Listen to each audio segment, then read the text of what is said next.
Guys, I got an adventure planned. We're going on another little trip here. We are gonna go off-roading tomorrow morning. I'm gonna be leaving at 7 a.m. I'm taking a couple people, but I got one extra spot. I got the passenger seat open. So what I've done, I've gone on Tinder. This is last minute. It's literally noon today on Friday, and I leave 7 a.m. on Saturday. I went on Tinder, and I matched this girl. I was like, how spontaneous are you? So I'm hoping she's like, yeah, I'm into it.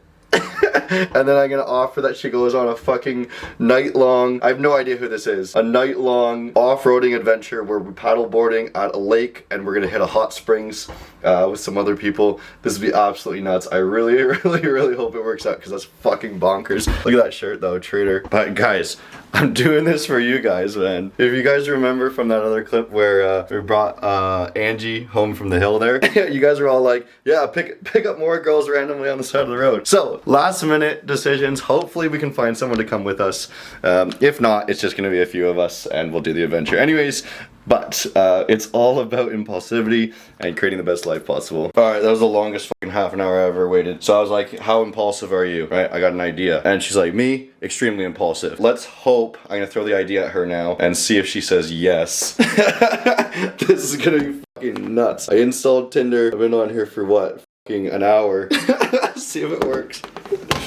Oh, she's thinking about it. She might do it. She might do it. I think I might actually have to meet her in person just tonight quickly, just to make sure that she knows I'm safe, because I literally sent 4 messages to her and then I'm like, let's fucking go.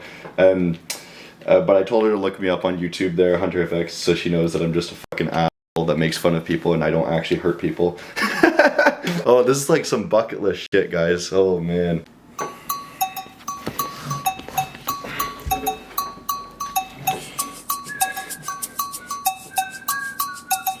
Right, no, okay, so because it's a bigger group, she had to say no, but she was totally down to go. It's really unfortunate. Okay, I'll see if I can find someone else. I'll see if I can still try to convince her, but it's because we got like 3 Jeeps going that I don't know. I think she's nervous like meeting just a ton of people.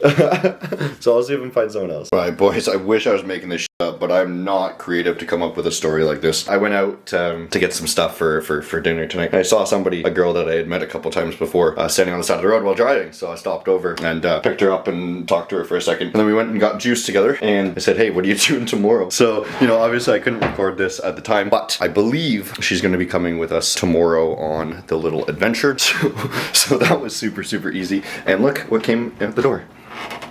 That's a paddleboard.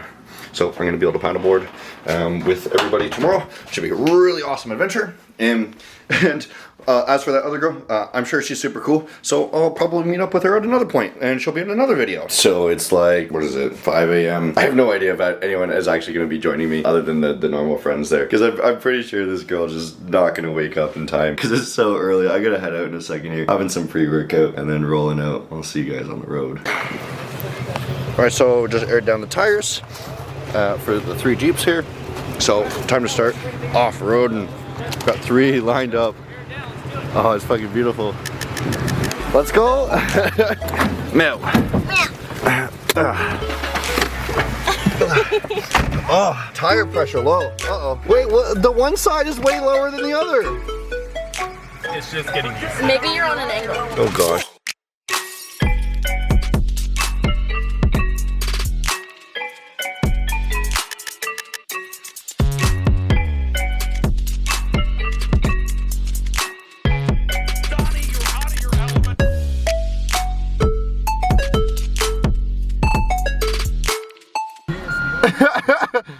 I guess that puts a pause on our off-roading, hey?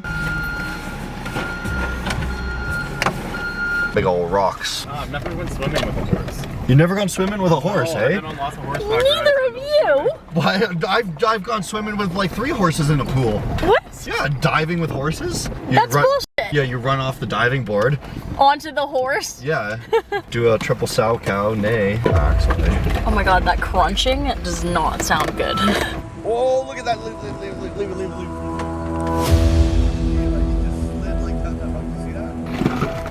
Oh my god. It is terrifying.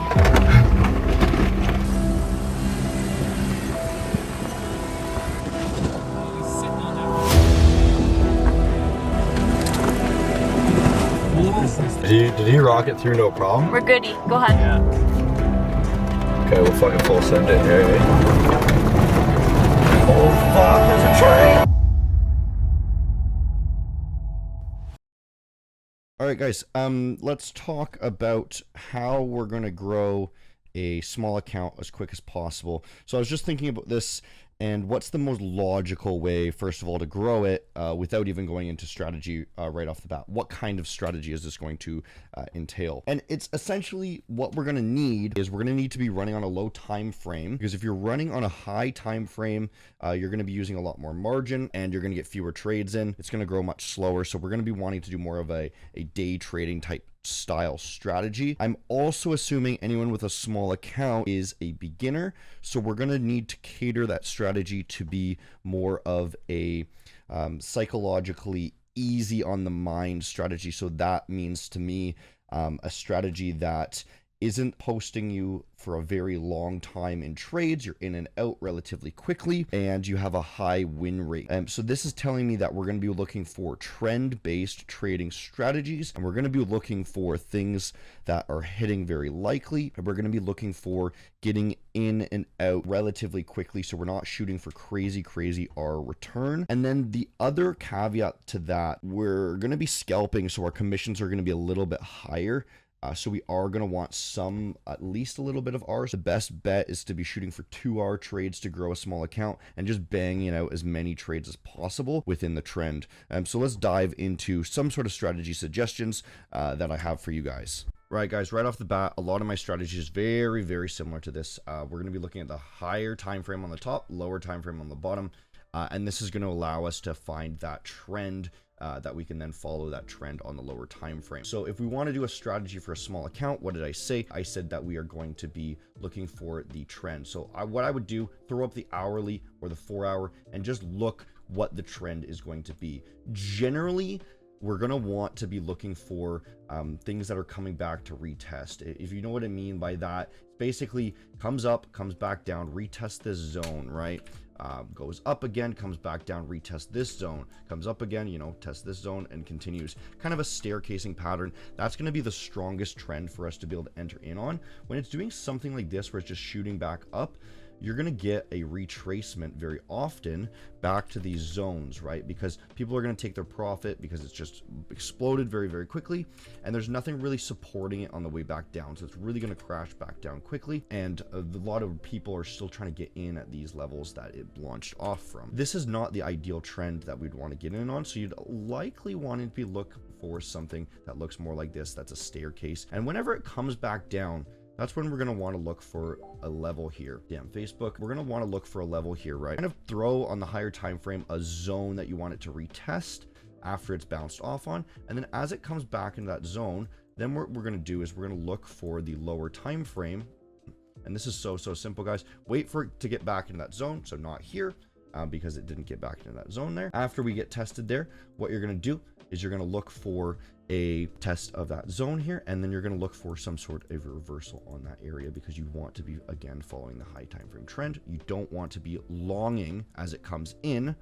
You want to be longing as it comes out, because then we can get in a trade, right? So very simply, after it tests it, wait for the change of trend. By change of trend, I simply mean let's look for a change of trend as it breaks above a level that brought us down into that zone. And then now, once we're back into this level, you can get in at any point on a retest, right? We might not have actually gotten in on this area because there wasn't enough of a pullback. We kind of wanted a bigger pullback here maybe, but we can say maybe look at the next one. After we've kind of tested this area, what I'm saying is we can actually take multiple trades here because now that we've tested that area, there's nothing for us to go deeper down to test. So as long as this keeps making new trending upward, then we can actually be entering trades. So we'd then be looking for kind of untested areas on this lower time frame, saying, okay, maybe we want to come back down here. It never came back down there. So now that it's moving back up, we can say, okay, we want to come back down to this area. Okay, perfect. Oops.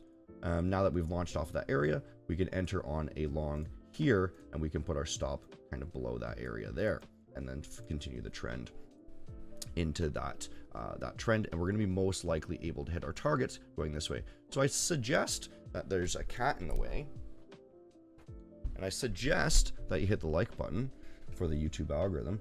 that we shoot for about 2R, because that's going to get you the highest hit rate. You're going to be really profitable there, and 2R is going to keep you in the positive if you do happen to have a 50% win rate. But if you're following the trend properly, you should have higher than a 50% win rate. Just simply following the trend. It's quite easy to follow the trend. You should be able to get about 60% win rate with something like that. Let's look at an example where it actually changed the trend on the higher time frame and just see how it plays out. Again, guys, I never pre-look at these things. I literally just look at the most recent data and see how it goes. So let's kind of throw a trade there, see how that looks. And we can see that as it comes back in, we don't actually show any reversal back into the other way, so we would not have taken a trade there. It just completely dumps back down, so you would actually be safe in this situation. So that's simply as all we need to do, guys. Follow the trend, look for the retests of zones, and then convert back into the same trend that we're looking for. Guys, a very simple strategy. Small account should grow relatively quickly, just following the trend. Simple as that. Guys, if you like this content, make sure you hit the subscribe button, hit the like button as well. There is a link in the description for a Discord group. There's signals in there as well. And if you want to be part of the community, hit this something else. I don't know. There's something. There's a bunch of things. It's just an advertisement. Listen.